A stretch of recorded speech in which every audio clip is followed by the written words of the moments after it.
Hi, my name is Sarah Court. I'm an integrated yoga tune-up teacher trainer, and I want to show you a quick and easy way to stretch the front of your hip.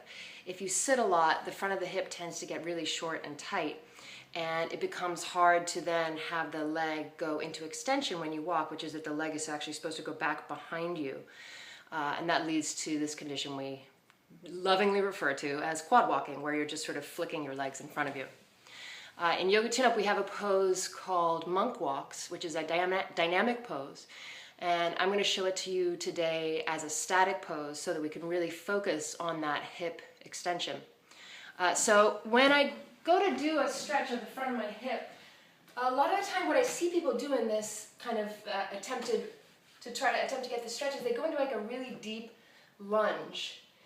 But you could probably see how that's not actually creating that much stretch for the front of my hip here. And in particular, if I then try to bring my body back upright, mostly what I'm doing is just compressing my lower back. So to effectively stretch the front of the hip, what I'll need to do is bring my back knee forwards so that it ends up directly underneath my hip.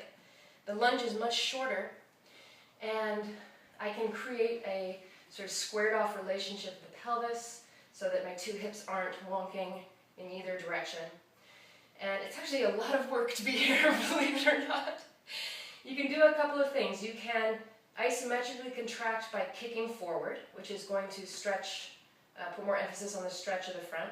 You can also try kicking backwards, which will fire up the glute and give you that muscular effort. I've got to stand up now because I am tired, but you're going to do the other side when you do it.